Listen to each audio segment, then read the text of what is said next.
आप में से कोई डॉगल्स के बारे में जानता है क्या?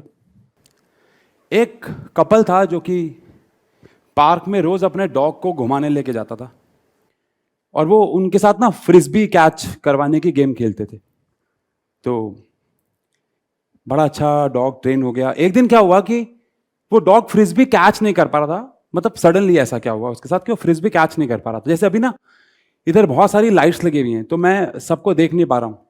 तो वो कपल ने ये नोटिस किया कि जो डॉग है वो फ्रिस्बी इसलिए कैच नहीं कर पाया क्योंकि उसकी आंखों में सन रेज जा रही हैं।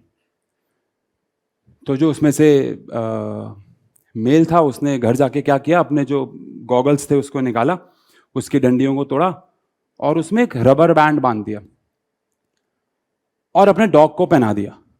और अगले दिन जब वो पार्क गए और जब उन्होंने डॉग के साथ सेम वो गेम खेली तो उन्हें बहुत मजा आया और जान के उन्होंने सन के ऑपोजिट में रखा उसको और वो बहुत कंफर्टेबली उसे कैच कर पा रहा था।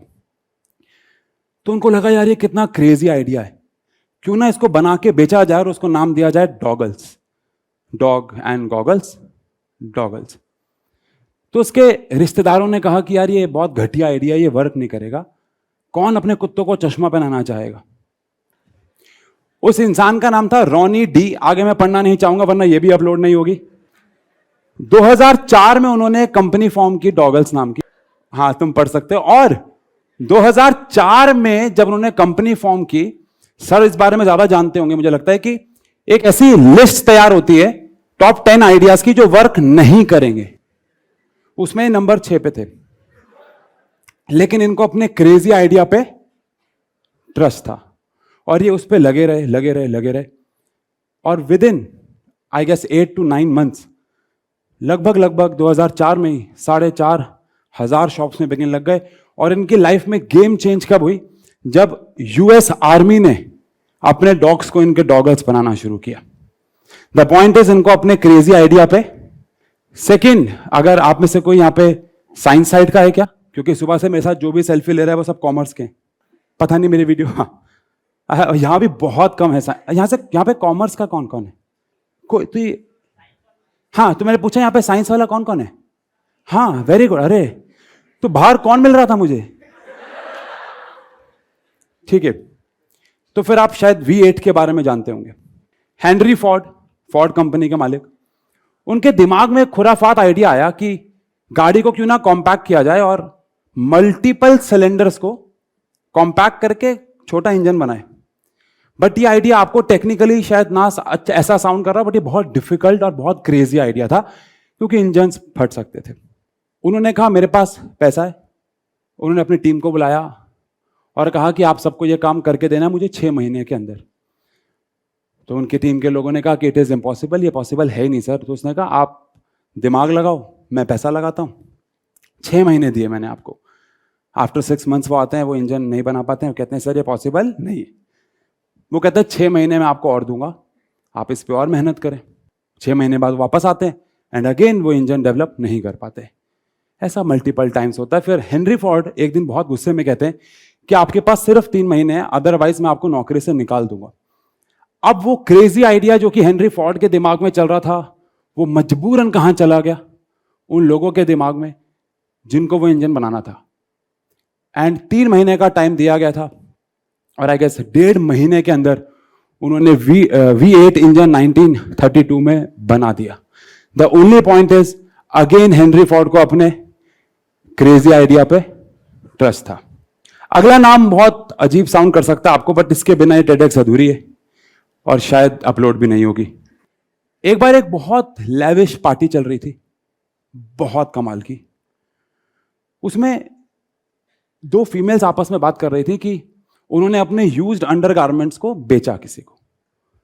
तो पीछे एक इंसान, मैं रिक्वेस्ट करना चाहूंगा इसको आप एक क्रेजी आइडिया की तरह सुने। वहां खड़ा हुआ एक इंसान सुन रहा था ये बात और उसको लगा यार ये क्या बात हुई। तो उसने एक वेबसाइट बना दी जहां पे सेलर्स थे और बायर्स थे और उसने उस वेबसाइट को नाम दिया, मैं नहीं बोल सकता क्योंकि मैं ये वाली जेन्युइनली नहीं चाहता हूं अपलोड हो। अब आपको लगेगा कि लोग इसका करते क्या होंगे।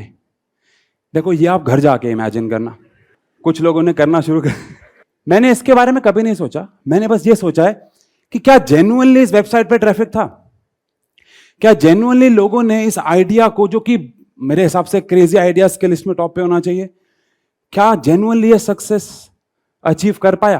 तो पैंटी डील्स जिनका ये लोगो है, उनके रोज के सेलर्स और बायर्स 2012 की लिस्ट के हिसाब से ये थे। अगर आप नोटिस करें, कॉमर्स वाला कोई बैठा होगा और मुझे लगता है जोरोको वाले सर ने कर लिया होगा अब तक, कि जो सेलर्स हैं वो कम है और डिमांड ज्यादा है और सप्लाई कम है। और अगर ऐसा होता है तो वो बिजनेस एक सक्सेसफुल बिजनेस माना जाता है। तो इनको अपने क्रेजी आइडिया पे, मुझे लगता है इसके बारे में सभी ने सुना होगा, और वो है, आप सभी लोगों ने अपने जीवन में कभी ना कभी इसे कमर में घुमाने की कोशिश की होगी। मैं कसम से कह रहा हूं, मुझे नहीं पता क्यों मैंने सर को अभी इमेजिन किया है। मुझे मेरे क्योंकि सामने वो हैं, ठीक है, कि सर हुला हुप घुमा रहे। लेकिन मुझे ऐसा लगता है कि हम सब ने तो ट्राई किया है, बट हम सब में से शायद 99% लोग 2 या 3 चक्कर से ज्यादा घुमा नहीं पाए। और हम सबके घर में कभी ना कभी ये आया है, या किसी के घर में है और हमने वहां पे ट्राई किया है, और हम सबको लगता है कि ये एक खिलौना है। बट एक्चुअली में हुला हुप एक जिम इक्विपमेंट था। ये जिम्स में इस्तेमाल होता था क्योंकि उस टाइम पे स्पॉट रिडक्शन को बहुत पॉजिटिव माना। स्पॉट रिडक्शन का मतलब होता है किसी एक पर्टिकुलर बॉडी पार्ट से फैट हटाना, विच इज साइंटिफिकली, हम इस पे यकीन नहीं करते हैं, साइंटिफिकली बॉडी फैट किसी एक जगह से नहीं हट सकता है, वो ओवरऑल हटता है, कहीं से जल्दी कहीं से लेट, ठीक है। बट उस जमाने में स्पॉट रिडक्शन एक पॉजिटिव चीज के रूप में कंसीडर किया जाता था, और हुला हुप पेट की फैट को हटाने के लिए जिम में यूज होने वाला इक्विपमेंट था। लेकिन अगेन एक इंसान जिसने नोटिस किया, शायद खुद यूज करते हुए या लोगों को यूज करते हुए, कि बहुत प्रोफेशनल लोग ही इसको अच्छे से यूज कर पा रहे थे, अदरवाइज सबके बस की बात नहीं थी, लेकिन सबको मजा बड़ा आ रहा था। तो उस इंसान ने क्या किया, वेमो टॉय कंपनी ने यह सोचा कि क्यों ना इसको खिलौना बनाया जाए, और इसको ऐसे नहीं पिच किया जाए कि ये स्पॉट रिडक्शन में काम आता है, इसको पिच ही ऐसे किया जाए कि ये खिलौना, इससे खेलो। मैं हुला हुप की बात कर रहा हूं। और उन्होंने इसको 1957 में एज अ टॉय लोगों को पहुंचाया, और लोगों ने बहुत पसंद किया इस टॉय को, और आज की डेट में हम सब जानते हैं कि हुला हुप कितना फेमस है। यहां मैं बात करना चाहूंगा एक और क्रेजी आइडिया के बारे में, जहां पे एक इंसान, आप में से कोई टीचर बनना चाहता है क्या? वैसे एक आप तो हैं यार, 2 3, ठीक है। आपको पता है कि कोई भी अपने जीवन में सबसे पहली प्रायोरिटी टीचर बनना रखता ही नहीं, क्योंकि मैं अपने जीवन में, क्योंकि मैं एक टीचर हूं, जो मुझे नहीं जानता, मैं 9, 10, 11, 12 के बच्चों को साइंस पढ़ाता हूं, और 11, 12 के बच्चों को फिजिक्स एंड केमिस्ट्री। मैं अपने जीवन में शायद बहुत सारे टीचर से मिला हूं। मेरी फैमिली में 7 में से 3 लोग टीचर, तो मैं जितने भी टीचर से मिला हूं, शायद 1% ऐसे लोग होंगे जो जान के उनका पैशन था टीचर बनना। अदरवाइज बाकी सब ने, मिर्जापुर का डायलॉग आपको पता होगा कि शुरू मजबूरी में किया था, तो वो मेरे साथ भी हुआ कि मैंने भी स्टार्ट मजबूरी में किया था। मेरा कोई पैशन नहीं था पढ़ाना, पर मुझे एक्चुअली पता नहीं था कि मेरा पैशन नहीं है पढ़ाना। तो मैंने अपनी लाइफ में मजबूरी में पढ़ाना शुरू किया, लेकिन मैंने 11, 12 में मुझे कभी भी जेन्युइनली फिजिक्स के अच्छे टीचर मिले नहीं, और कहीं ना कहीं मुझे ऐसा लगने लगा था कि फिजिक्स एक डिफिकल्ट सब्जेक्ट है। केमिस्ट्री फिर भी हो जाता था। तो जब मैं खुद पढ़ाने की जर्नी में आया, तो मैंने यूट्यूब सर्च किया कि कैसे पढ़ाएं। तो उस जर्नी में मुझे एक इंसान मिले, सर वॉल्टर लुईन, MIT के प्रोफेसर, रिटायर हो चुके हैं, वन ऑफ अ काइंड। 2 घंटे का उनका लेक्चर था लॉज ऑफ मोशन के ऊपर, जो कि मुझे लगता है सबसे अच्छा चैप्टर है, सबको आता होता है, टीचर्स को तो आता ही होता है। मैं उनके 2 घंटे का लेक्चर बिना स्किप किए देखता चला गया, देखता चला गया, देखता चला गया। बीच में एक्सपेरिमेंट्स, फिर पढ़ा रहे हैं, फिर एक्सपेरिमेंट, फिर पढ़ा रहे हैं, और मुझे मज़ा आ गया। तो मैंने डिसाइड किया कि मुझे अगर पढ़ाना है कभी तो ऐसे पढ़ाना, नहीं तो फिर नहीं पढ़ाना। उनका एक बहुत फेमस, बहुत वायरल एक्सपेरिमेंट है law of conservation of energy, pendulum के ऊपर, जहां पे वो देखा होगा आप लोगों ने। तो मुझे बस ये था कि मुझे ये अब रिपीट करना है। मैं एक स्पोर्ट शॉप पे गया जहां पे सामान मिलता है, वहां पे मैंने बोला कि मुझे एक बॉलिंग बॉल चाहिए। तो उन्होंने कहा कि ये इतने रुपए की है, 3-4 हज़ार 5,000 रुपए की है। और उस टाइम पे मैं एक मंथ में उतना पढ़ा के कमाता भी नहीं था, तो मुझे लगा कि ये बहुत ज़्यादा महंगा है। तो अब मैं क्या करूं? मैं अपने घर की छत पे गया, पानी की टैंकी में पानी के लेवल को बंद करने के लिए पानी, वो ग्रीन कलर की बॉल लगी होती, मैंने उसको खोला, उसमें छेद किया, उसमें मिट्टी भरी, मंदिर में गया, हाथ में बांधने वाली रोली ली, मोली ली, और उसको टंगा दिया। मुझे जेन्युइनली नहीं पता था कि बच्चों का रिएक्शन क्या होगा। 9th क्लास के बच्चे थे, चैप्टर का नाम था वर्क एंड एनर्जी। मैं उन्हें वो पढ़ा रहा हूँ, तो जब मैंने वो पढ़ा रहा हूँ, ठीक है, लेकिन जब मैंने वो एक्सपेरिमेंट किया, क्लास खत्म होने के बाद बच्चे आपस में बात कर रहे थे कि उनको मज़ा आया। तो मैंने तब ये डिसाइड किया कि मुझे ऐसा ही कुछ करना है, और मैंने एक्सपेरिमेंट के साथ अपने ऑफलाइन में पढ़ाना शुरू कर दिया। मेरी उम्र 32 साल है और मुझे 16-17 साल हो गए हैं पढ़ाते हुए, क्योंकि जब मैं खुद 10th में था तो मैंने पढ़ाना स्टार्ट कर दिया था। तो मेरी जर्नी में मुझे बहुत सारे लोगों ने बोला कि अगर तू ऐसे पढ़ाएगा तो ये बहुत बकवास आइडिया है, इंडिया में नहीं चलेगा, क्योंकि लोगों को यहाँ सिर्फ पढ़ना है और घर जाना है। बट मुझे कहीं ना कहीं लग रहा था कि यार मुझे अगर पढ़ाना है तो ऐसे, नहीं तो नहीं। और मैंने उस जर्नी पे पढ़ाना शुरू किया। कोई नहीं जानता था सिवाय ऑफलाइन के कुछ बच्चों के। फिर हमारी लाइफ में कुछ प्रॉब्लम आई, उसके ऊपर नहीं जाना चाहूंगा, बहुत ज़्यादा बड़ा सीन। लेकिन हम लोगों के लाइफ में एक डाउनफॉल आया। मेरी वाइफ ने, आपने वो कहावत सुनी होगी कि हर एक कामयाब इंसान के पीछे एक औरत का हाथ होता है। मेरी वाइफ थोड़ी छोटी है हाइट में, तो वो पूरी औरत लगी उसमें, सिर्फ हाथ से बात नहीं बनी। और उसने मुझे एक सजेशन दिया कि आप जो पढ़ाते हैं एक्सपेरिमेंट करके, वो मैं रिकॉर्ड करता था, तो उसने मुझे कहा कि आप इसे यूट्यूब पे अपलोड करो। तो मैंने कहा नहीं, ये अगेन एक क्रेजी आइडिया होगा, क्योंकि मेरा जो बात करने का तरीका था ऑफलाइन में वो बहुत कैजुअल था। तो मैंने कहा शायद नहीं, क्योंकि लोगों को उस वक्त फॉर्मल टीचर्स बहुत पसंद थे, तो मैंने कहा शायद ये नहीं चलेगा। उसने मुझे 1 दिन 2 दिन 3 दिन लगातार मुझे बोला कि ये करना चाहिए। 4 दिन बाद जाके मैंने उसकी बात मानी, और हमने यूट्यूब पे, तब शॉर्ट्स का फीचर नया नया आया था, हमने 3 शॉर्ट्स अपलोड किए थे। अभी सर ने एक बात बोली कि आपको रोज 1000 दिन तक अपलोड करना होगा, उसके बाद जज करना होगा। भगवान मेरे साथ था, मेरी फैमिली मेरे साथ थी, पता नहीं क्या, हमने 3 शॉर्ट अपलोड किए, और वो तीनों के तीनों शॉर्ट 8, 10 या 12 मिलियन थे। हमारा चैनल 0 सब्सक्राइबर बेस पे था तब। तो मुझे लगा कि ये एकदम से क्या हुआ, तो सबको, किसी को भी ऐसा लगेगा कि अब हम वायरल हो गए।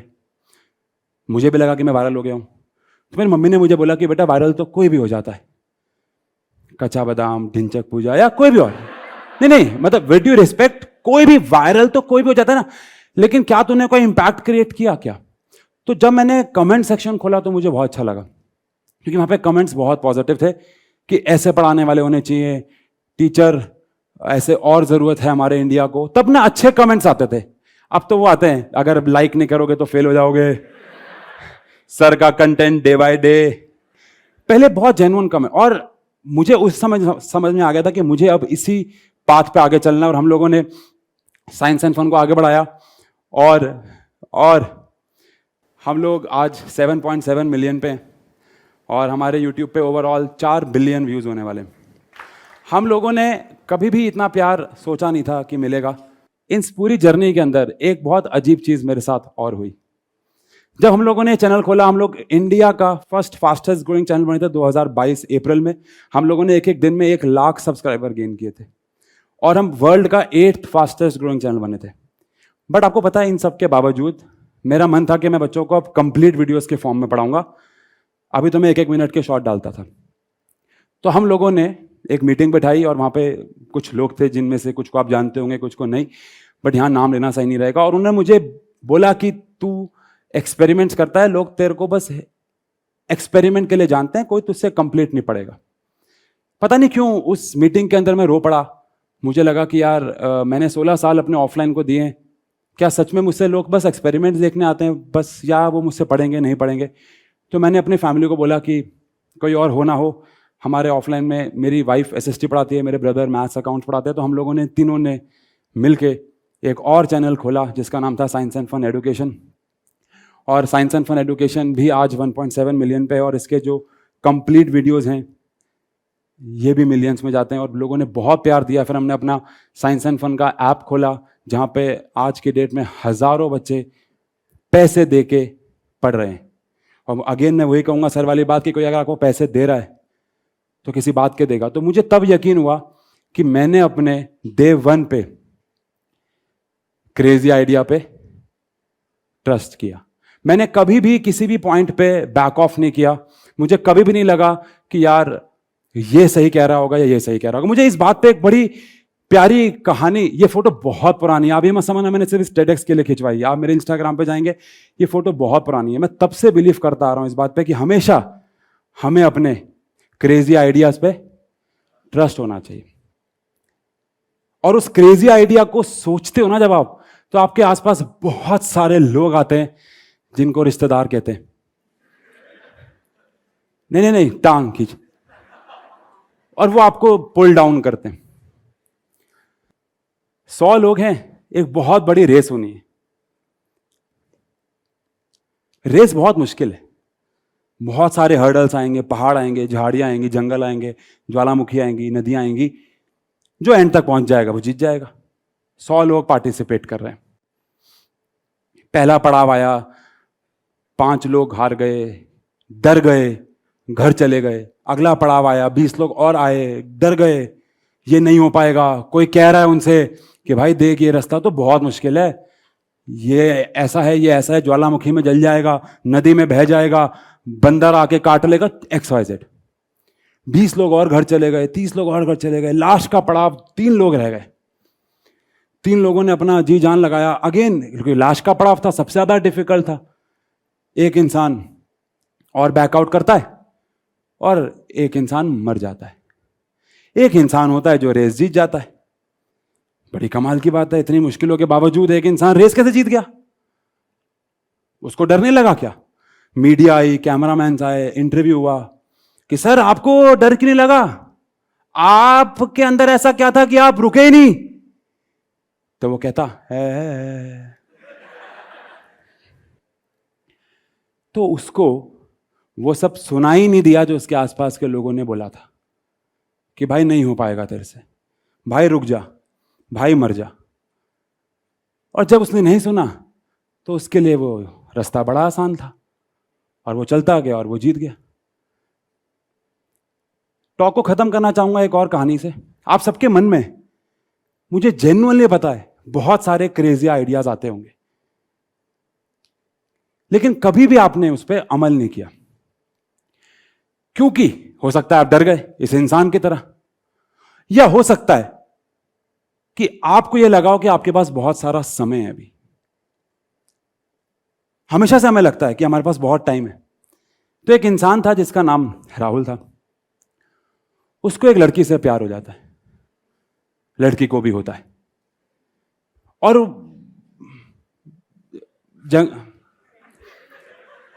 प्यार परवान चढ़ता है और सब कुछ अच्छा रहता है, लेकिन घर वालों को पता नहीं होता है। एक दिन राहुल छुप के, जैसे कि वो लड़का कहाँ गया, अपनी गर्लफ्रेंड से बात कर रहा होता है, लड़की बात कर रही होती है, तो लड़की के पापा देख लेते हैं। और लड़की के पापा कहते हैं कि, लड़की के पापा फार्मर होते हैं, तो लड़की के पापा कहते हैं कि ठीक है, मैं राहुल से तेरी शादी करा दूंगा, बस राहुल को एक टास्क पार करना होगा।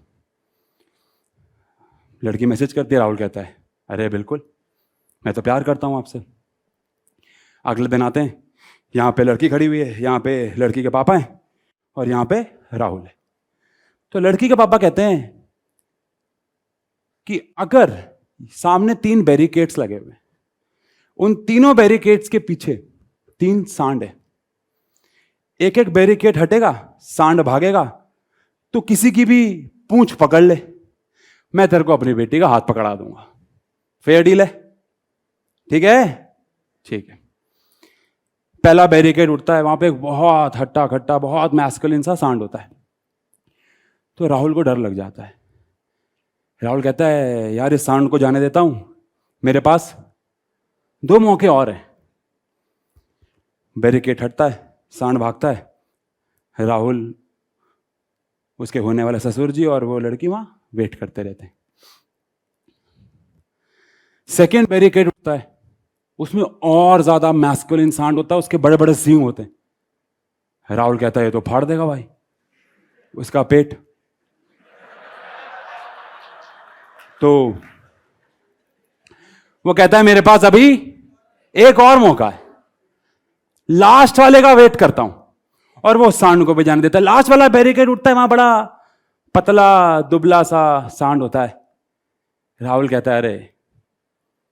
और जैसे ही सांड बैरिकेड से बाहर आता है, उसकी पूंछ ही नहीं होती। अब राहुल पकड़े तो क्या पकड़े?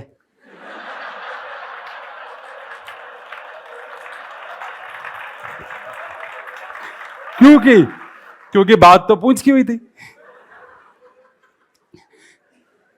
तो हमेशा राहुल को क्या लग रहा था कि उसके पास 3 मौके हैं, बट जेन्युइनली उसके पास सिर्फ 2 थे। तो हम हमेशा लास्ट मोमेंट का इंतजार करते हैं, और कभी कभार वो लास्ट मोमेंट कभी आता है। देखो, आप ये मत सोचो राहुल की शादी हुई नहीं हुई।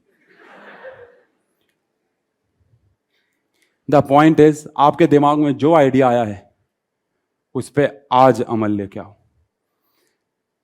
हो सकता है वो आइडिया बहुत क्रेजी हो, तो आप ये कैसे जज करोगे? मुझे किसी एक इंसान ने एक सलाह दी थी बहुत अच्छी, कि कभी भी आपको लगे कि आपको इस पे काम करना चाहिए कि नहीं, और आपको लोगों से बात करने में शर्म आ रही हो, तो आप आंख बंद करो और ऐसे 7 लोगों का नाम सबसे पहले सोचो जो आपको लगता है आपसे कभी झूठ नहीं बोलेंगे और आप उनसे बहुत प्यार करते हो। और उन 7 लोगों से अपने मन में वो सवाल पूछ लो बस, क्योंकि आपको भी पता है वो आंसर क्या देंगे।